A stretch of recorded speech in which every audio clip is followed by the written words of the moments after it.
एक बार की बात, मैं शहर से पैदल सफर कर रहा था। रात के 12 बजे थे, जब रात के अंधेरे की गहराई में चुपके से छुपा भूतिया रास्ता हमें डरा देता है। पैदल की यात्रा में हमेशा एक अजीब सी घबराहट होती रहती थी, जैसे कि वहाँ कुछ दिलचस्प भूतिया होने वाला है। ये कहानी है एक ऐसे भूतिया रास्ते की, जिसने एक छोटे से गांव के रास्ते को बाधित किया था, और उस रास्ते में हर कोई भूतिया डर के साथ जाता था। गांव में रहने वाले लोगों के लिए वह भयानक रास्ता सिर्फ काली चुड़ैल का था। वहां जाना हर किसी के लिए डरावना था। वहां चुड़ैल के बारे में सुना जाता था कि रात के समय कोई अजीबोगरीब आवाज आती है, और कभी कभी किसी को भयानक चुड़ैल दिखाई देती है, जिसकी बड़ी बड़ी लाल आंखें और सफेद लंबी चोटी है, जिसका उपयोग लोगों को मारने में करती है।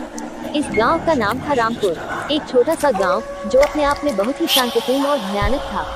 लेकिन इस गांव के पास वह भूतिया रास्ता भी था, और यहाँ के लोग भूतिया बातों को लेकर घबराकर डरे हुए रहते थे। रामपुर के एक युवक का नाम था अर्जुन। वह एक बहादुर और निडर लड़का था, जिसे किसी भी तरह का डर नहीं था। अर्जुन का मानना था कि अगर कोई चीज समझ से परे हो तो उसके डर का कोई मतलब नहीं होता।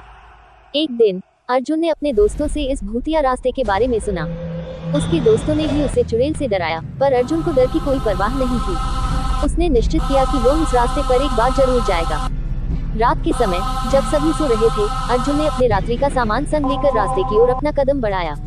उसने सोचा कि रास्ते पर जाते हुए उसका डर देखने वालों को सबक सिखाएगा कि कैसे अपने डर को मात दिया जाता है। अर्जुन की कदम कदम पर उसका हृदय थोड़ी सी तेजी से धड़क रहा था, पर उसने अपनी हिम्मत नहीं हारी। धीरे धीरे वह भूतिया रास्ते पे चलते हुए काफी दूर चला गया। रात की गहराई में वह अपने लक्ष्य की ओर बढ़ता गया, लेकिन फिर एक अजीब आवाज सुनाई दी, और अर्जुन के पीछे एक चुड़ैल खड़ी थी। अर्जुन उसे देखकर बोला, कौन हो तुम, यहाँ क्या कर रही हो? फिर अर्जुन थोड़ी देर के लिए रुका, अपने धड़कनों को शांत करने की कोशिश करते हुए। चुड़ैल की ओर उसने ध्यान दिया, और वहाँ कोई नहीं था। अर्जुन डर गया और तेजी से चलने लगा। तभी एक बच्चे की आवाज आई। उसने आगे बढ़ते हुए देखा, और वहाँ एक छोटा सा बच्चा खड़ा था, जो कि अकेला रास्ते में रो रहा था। अर्जुन ने बच्चे के पास जाकर पूछा, बच्चे तुम यहाँ क्यों रो रहे हो?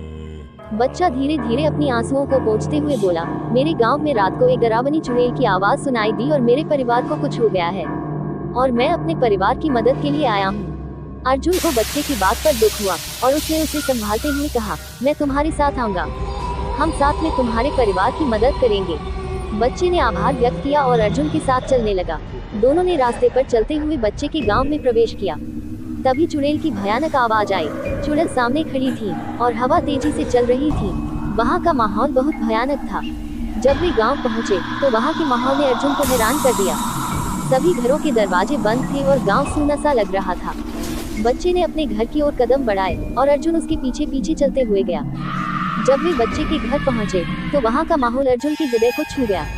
बच्चे के परिवार के सदस्य सभी एक साथ बैठे हुए थे, पर उनकी हालत बेहद खराब थी।